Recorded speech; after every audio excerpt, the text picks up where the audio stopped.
Hello भाइयों बहनों, आज हम HVDC high voltage direct current का टॉपिक कवर करने वाले हैं। इसमें SPPU के हिसाब से 3 मेजर क्वेश्चन पूछे जाते हैं। एक होता है एडवांटेज या ऑपरेशनल प्रॉब्लम्स, कौन कौन सी ऑपरेशनल प्रॉब्लम्स आ सकती हैं, उसके साथ एडवांटेज आता है। ये सबसे इंपॉर्टेंट है, HVDC ट्रांसमिशन लाइन का डायग्राम एक्सप्लेनेशन। और फिर आता है टाइप्स ऑफ HVDC लिंक्स और एप्लीकेशन। तो अपन इसके साथ 3 एक्स्ट्रा टॉपिक भी कवर करेंगे, ये बेसिक कंपोनेंट्स, डिसएडवांटेजेस और टाइप्स। तो सबसे पहले आते हैं HVDC होता क्या है। फुल फॉर्म है HVDC का high voltage direct current. High voltage direct current ये होता क्या है, पावर ट्रांसमिशन सिस्टम का एक टाइप है, एक तरीका है एक जगह से दूसरी जगह तक पावर पहुंचाने का, ट्रांसमिट करने का। पावर का क्या मतलब है, इलेक्ट्रिक पावर, करंट, बिजली। अगर आपको कहीं पे बिजली जनरेट हो रही है, मान लो कहीं डैम है, पंप है, पावर प्लांट है, ऐसा कुछ है, वहां पे बिजली बन रही है, आपको वहां से लेके एक दूर की डिस्टेंस तक आपको बिजली पहुंचानी है, तो अपन उसको पावर ट्रांसमिशन कहते हैं। मतलब आपको अपने घर तक बिजली पहुंचानी है, तो वो किस तरह के कैसे हो रहा है, वो पावर ट्रांसमिशन सिस्टम्स के थ्रू हो रहा है। इसमें से एक सिस्टम जो है वो है HVDC। HVDC यूज कहाँ किया जाता है, लॉन्ग डिस्टेंसेस के लिए। आपके घर से आपके स्कूल तक के लिए नहीं, लॉन्ग डिस्टेंस 600 किलोमीटर, पुणे से नासिक, पुणे से जलगांव, जैसे बड़े बड़े जो डिस्टेंस होते हैं 100 किलोमीटर तक अपन लॉन्ग डिस्टेंसेस के लिए यूज करते हैं। और ये 50 किलोमीटर अंडरग्राउंड केबल्स, अगर आप अंडरग्राउंड केबल्स यूज कर रहे हो तो 50 किलोमीटर तक का होता है। मेन प्रिंसिपल क्या होता है वर्किंग का, कि किस प्रिंसिपल पे काम करता है, कि जब आप transmission of DC power over long distances is more efficient then AC power. कि अगर आप यहां से यहां तक AC पावर करोगे, तो ऐसा समझो कि AC करंट मान लो यहाँ पे 50 था। AC मतलब आपको पता है ये ऐसा चेंजिंग करंट जो होता है, ये बार बार अपनी डायरेक्शन को चेंज करता है, ऐसा बार बार चेंज होता है।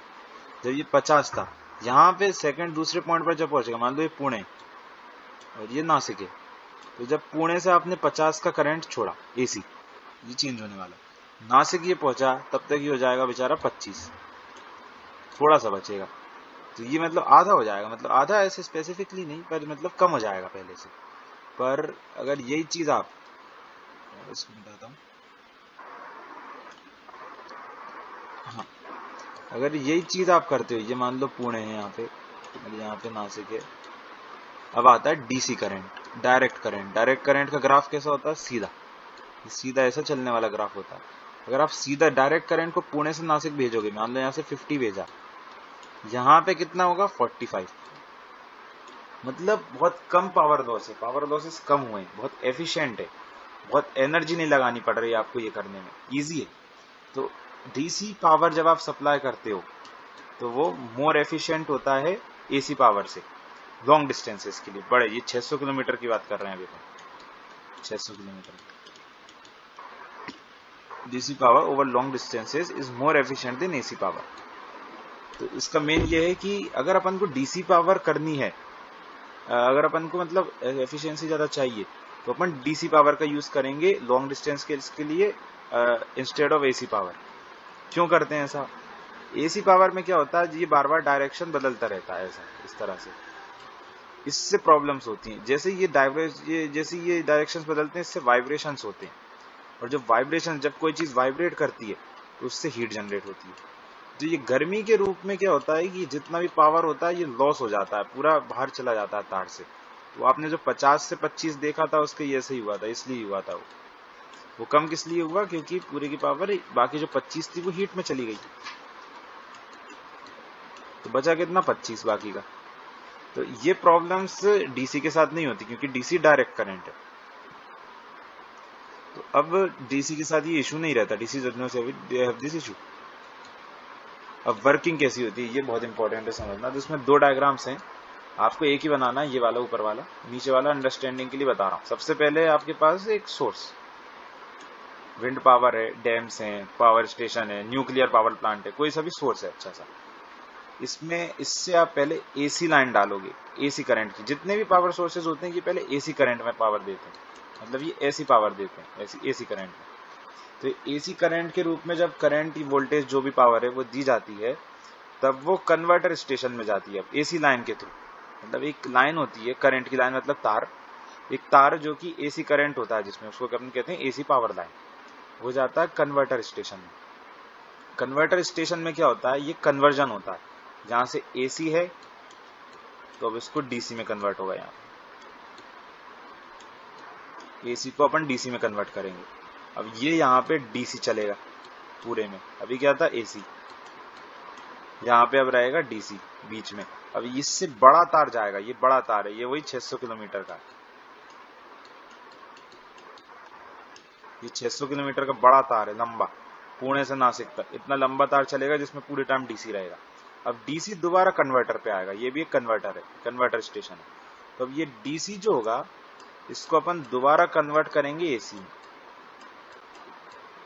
क्यों करते हैं ये, क्योंकि ज्यादातर अप्लायंस जो होते हैं अपने घर के, पंखे, वॉशिंग मशीन, वो सब एसी करंट लेते हैं। एसी इसलिए थोड़ा इंपॉर्टेंट है, तो डीसी को अब अपन दोबारा एसी में कन्वर्ट करेंगे। अब ये एसी जाएगा काय में, पावर ग्रिड्स में। अब जब ये पावर ग्रिड्स में जाएगा तो ये धीरे धीरे करके अपने घर पे पहुंच जाएगा, होम पहुंच जाएगा अपने, धीरे धीरे पावर ग्रिड से ये पूरा करंट इधर उधर फैला देंगे पूरे शहर में और अपने घर तक पहुंच जाएगा। तो यहां से सबसे पहले क्या हुआ, एसी करंट निकला, एसी करंट गया कन्वर्टर में, कन्वर्टर में वो कन्वर्ट हुआ डीसी में, डीसी पूरे तार में चला 600 किलोमीटर की सप्लाई में। उसके बाद फिर डीसी जो करंट था वो एसी में दोबारा कन्वर्ट हुआ, क्योंकि एसी अप्लायंसेस में लगता है, अपने पंखे सब अपने घर में।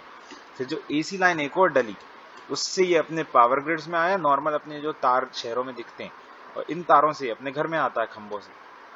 तो अब यहाँ पे अपन पढ़ लेते हैं एक बार, source generates AC power, voltage या करंट की फॉर्म में, किस फॉर्म में, वोल्टेज और करंट की फॉर्म में सोर्स जनरेट करता है पावर। डैम जो भी हो, डैम, पावर प्लांट जो भी हो सकता है, power is carried to converter through AC power lines. जो होता है उस तक कैरी कैसे की जाती है, AC power lines. At converter, transformer, convert, अब कन्वर्टर पे पहुंच गई पावर। कन्वर्टर पे क्या होता है, ट्रांसफार्मर्स होते हैं, ट्रांसफार्मर, जिससे मैं आपको जरूर ऊपर वाला डायग्राम दिखा देता हूँ, इससे और अच्छा समझेगा। सबसे पहले यहाँ पे है आपकी पावर ग्रिड, मतलब सोर्स, पावर ग्रिड सेंटर जो कि करंट भेज रहा है, जहां से आपकी पावर निकल रही है, यहां से पावर मतलब ओरिजिनेट हो रही है, इलेक्ट्रिक करंट, बिजली यहाँ बन रही है, यहां से वो जाती है कन्वर्टर स्टेशन में। कन्वर्टर स्टेशन में क्या होता है, यहाँ पे होता है HVDC transformer, high voltage direct current transformer. ये क्या करता है, यहां से अभी कितना वोल्टेज आ रहा होगा, इतना, आपको करना वोल्टेज कितना है, इतना। क्यों करना है ऐसा, क्योंकि जब आप कन्वर्ट करोगे तो इसकी वजह से क्या होगा, जब आप इस लोड, मतलब आप जब शहरों में बिजली भेजते हो तो लोड ज्यादा चाहिए होता है, लोड के लिए क्या चाहिए होता है, वोल्टेज ज्यादा। तो वोल्टेज अभी यहां से अपन इंक्रीज करने वाले हैं। इसका एक यूज मैंने नीचे लिखा है, इसका एक यूज क्या है कि पावर का जो लॉस होता है वो होता है I²R। तो जब आप वोल्टेज को बढ़ाओगे ना तो करंट ऑटोमेटिकली यहाँ I² है वो थोड़ा कम होगा, जिससे क्या कम होगा, पावर लॉस। तो आप पावर लॉस कम कर रहे हो, जो कि अच्छी बात है। तो सबसे पहला स्टेप क्या था, source generates AC power, source ने यहां से जनरेट करी एसी पावर, यहां से एसी करंट जनरेट हुआ। अब सेकंड स्टेप क्या है, power is carried to converter through AC power lines. और जो पावर है, जो एसी पावर लाइन है, उसको कन्वर्टर तक ले जाएगी। ये आपका कन्वर्टर आ गया, कन्वर्टर स्टेशन। अब क्या होगा, at converter transformer steps up AC voltage. Transformer है जो एसी वोल्टेज है उसको बड़ा कर देगा, मतलब स्टेप अप कर देगा, बढ़ा देगा, फ्रीक्वेंसी सेम रखते। तो ये क्यों हुआ, ये मैंने अभी रीजन बताया, क्योंकि अपन को पावर लॉस कम करना रहता है। अब क्या है, stepped up AC voltage is converted to DC using rectifier. Stepped up DC voltage, stepped AC voltage, अब आपने स्टेप अप कर दिया एसी की वोल्टेज को, एसी की वोल्टेज को इंक्रीज कर दिया, is converted to DC using rectifier. अब रेक्टिफायर क्या होता है, ये जो आपका है ये रेक्टिफायर है, ये क्या करता है, एसी से डीसी बनाता है। क्यों बना रहा है, क्योंकि अपन को लाइंस में डीसी करंट भेजना है। एसी टू डीसी जो कन्वर्ट करता है उसको अपन कहते हैं रेक्टिफायर। रेक्टिफायर ऐसा समझना कि ये जो टेढ़ा है इसको सीधे में ऐसा डायरेक्ट में कन्वर्ट कर देता है। एसी डीसी कन्वर्जन को रेक्टिफायर कहते हैं, कन्वर्ट टू डीसी रेक्टिफायर। क्यों, हीट लॉस प्रिवेंशन के लिए और एफिशिएंसी बढ़ाने के लिए, अपन ने ऊपर पढ़ा। अब DC power is carried to HVDC line which are long, वही लंबी सी जो लाइन है इसमें अब डीसी पावर जाने वाला। यहाँ पे अभी डीसी पावर जाएगा इस लंबी लाइन में। ये कहाँ जाने वाला है? एक नए कन्वर्जन स्टेशन पे, तो उसका ही पढ़ लेते हैं। DC power converted back to AC using inverter. अब अपन यहाँ वापिस आ गए। यहाँ पे जब यहाँ पे डीसी करंट हुआ तो ये जो यहाँ पे आएगा, ये जो है ये अपना वो है इन्वर्टर टर्मिनल है, ये रेक्टिफायर नहीं है, ये गलत लिखा है, यहाँ पे इन्वर्टर है। हाँ इन्वर्टर आता है यहाँ पे। इन्वर्टर क्या करता है? डीसी को दोबारा से एसी बना देता है। तो जहाँ पे आपका करंट दोबारा जैसा हो चुका हुआ, तो यहाँ पे आपका एसी करंट बन चुका है। एसी करंट द्वारा यहाँ पे एक ट्रांसफार्मर में जाएगा जो कि स्टेप अप भी कर सकता है, स्टेप डाउन भी कर सकता है, डिपेंडिंग ऑन एप्लीकेशन। इसके बाद क्या होगा? यहाँ पे अब एसी आ गया है जो कि आपके पावर ग्रिड में जा सकता है, जिससे आपके ये फिर घर तक पहुंच जाएगा, क्योंकि आपके घर में एसी यूज होता है। तो पहले सबसे पहले एक बार रिवर करने के लिए पहले सोर्स से क्या निकलना है? यहाँ पे AC current. AC current rectifier terminal, इसको कहते हैं रेक्टिफायर टर्मिनल, जो कि एसी टू डीसी कन्वर्जन करता है, उसको रेक्टिफायर टर्मिनल कहते हैं। वो कन्वर्ट होता है अपना डीसी में। डीसी बड़ी सी लाइन में जाता है, लॉन्ग एचवीडीसी लाइन में, जो कि कन्वर्टर स्टेशन तक जाती है। इस कन्वर्टर स्टेशन को दूसरे कन्वर्टर स्टेशन को कहेंगे इन्वर्टर टर्मिनल, जिसमें इन्वर्ट हो जाता है, डीसी दोबारा से एसी बन जाता है, उल्टा हो जाता है। तो अब डीसी दोबारा एसी बना तो उसके बाद ये आपकी पावर लाइंस में जाएगी, पावर ग्रिड में एक एसी लाइन के थ्रू। ये वाली जो लाइन है इसको एसी लाइन कहेंगे। और फिर ये आपके होम अप्लायंसेस तक पहुंच जाएगी थ्रू सेकंड पावर ग्रिड। तो आपका ये पूरी प्रोसीजर यहाँ से यहाँ तक कवर हो गई है। अब आता है टाइप्स ऑफ एचवीडीसी। टाइप्स, इसके अलग अलग टाइप्स होते हैं स्टेशन के। 3 मेन टाइप हैं अपन को। Back to back. Back to back में क्या होता है? नीड क्या है इसकी कि आपके पास 2 सिस्टम है, एक एसी सोर्स यहाँ है, एक एसी सोर्स यहाँ है। आपके पास 2 सिस्टम है, आपको इन दोनों सिस्टम्स को कनेक्ट करना है। बट प्रॉब्लम क्या है? इसकी फ्रीक्वेंसी कुछ और है, इसकी फ्रीक्वेंसी कुछ और है। फ्रीक्वेंसी क्या होती है? ऐसा है बस समझना कि इसका इतना जो पार्ट होता है, मतलब ये कितनी जल्दी रिपीट कर रहा है, ये पैटर्न जो है एसी का, ये ऊपर नीचे मतलब कितनी जल्दी रिपीट कर रहा है, उसको अपन कहेंगे फ्रीक्वेंसी। इसी ये फ्रीक्वेंसी जो है इन दोनों की अलग अलग है। मान लो इसकी ऐसी है और इसकी थोड़ी ऐसी है, समझ आ रहा है आपको? अलग अलग। तो फ्रीक्वेंसी जब अलग अलग है तो ऐसे सिस्टम में इनको कनेक्ट करने के लिए अपन इस टाइप से यूज करते हैं। Inverter rectifier are in same station. ये एक मेन पॉइंट है कि इन्वर्टर भी यहीं पे है और रेक्टिफायर भी यहीं पे। ये कन्वर्टर गलत दिखा मैंने दोबारा से, ये इन्वर्टर है। इन्वर्टर और रेक्टिफायर सेम स्टेशन में, सेम एक ही डब्बे के अंदर दोनों बंद है, सेम स्टेशन एक ही है। Converter connected back to back with each other. Inverter को रेक्टिफायर को एक दूसरे से कनेक्ट कर दिया जाता है, बैक टू बैक, मतलब एक दूसरे से सीधे डायरेक्ट कनेक्शन कर दिया जाता है, एक के बाद एक, ऐसा कनेक्शन रहता है। Connects to AC systems together. Main इसका क्या रहता है कि 2 एसी सिस्टम्स टुगेदर कनेक्टेड रहते हैं। Terminal point to point station. इसमें क्या होता है? ये नॉर्मल होता है, एक एसी अपने एसी पावर का एक सोर्स रहता है। यहाँ पे फर्स्ट अपना जो टर्मिनल होता है वो कनेक्टेड होता है रेक्टिफायर टर्मिनल से। ये जो गोल गोल है ये ट्रांसफार्मर है और कुछ नहीं है, इसका सिंबल इस तरह का ट्रांसफार्मर का। ये स्टेप अप होके यहाँ पे रेक्टिफायर टर्मिनल में जाएगा। यहाँ पे क्या होगा? यहाँ पे होगा एसी टू डीसी। फिर ये डीसी यहाँ पे चलता जाएगा। अब यहाँ पे क्या होगा? इन्वर्टर टर्मिनल पे यहाँ पे होगा डीसी टू एसी, और फिर यहाँ पे एसी आ जाएगा। ये आपका पूरा का पूरा ऐसा सिस्टम यहाँ पे बन रहा। अब इसमें क्या रहता है? 2 सेपरेट स्टेशन होते हैं। यहाँ पे रेक्टिफायर के लिए अलग है, इन्वर्टर के लिए अलग है, दोनों सेपरेट है। Separate rectifier and inverter terminal दोनों अलग अलग है। Power is supplied from one terminal to another terminal. Power इस टर्मिनल से, ये जो है मतलब इससे, इन दोनों में से किसी भी एक को कंसिडर कर सकते हैं, one terminal to another terminal. तो एक पॉइंट से एक दूसरे पॉइंट तक पावर ट्रांसमिट हो रही है, पावर मतलब जा रही है, तो इसको कहेंगे point to point. No point to point इसको कनेक्शन भी कहा जाता है। इसमें कोई पैरेलल नेटवर्क नहीं होता, मतलब ये ऐसा नहीं है कि यहाँ से एक तार और निकल गया, फिर यहाँ कनेक्ट हो गया, फिर यहाँ एक और हो गया, फिर यहाँ एक तीसरा तार हो गया, ऐसा नहीं होता। यहाँ पे एक सिंगल ऐसा तार होता है जो कि 2 को कनेक्ट करता है। Does not require HVDC circuit breaker. अब यहाँ पे क्या चक्कर है, इसको एक मिनट रेस करता हूँ। सर्किट ब्रेकर का चक्कर है, मान लो यहाँ पे कुछ घपला हो जाता है, कुछ मैटर हो जाता है जिससे सिक्योरिटी की इशू आ जाते हैं, यहाँ पे करंट लीकेज वीकेज कुछ भी हो, तो अपन को ये सर्किट ब्रेक करना।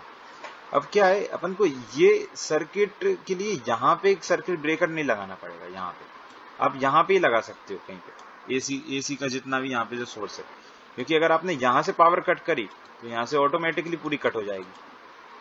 तो आपको एसी पावर डीसी के लिए अलग से एचवीडीसी डीसी सर्किट ब्रेकर नहीं चाहिए, क्योंकि आप यहाँ पे एसी में ही कट करोगे तो पूरे कट हो जाएगी।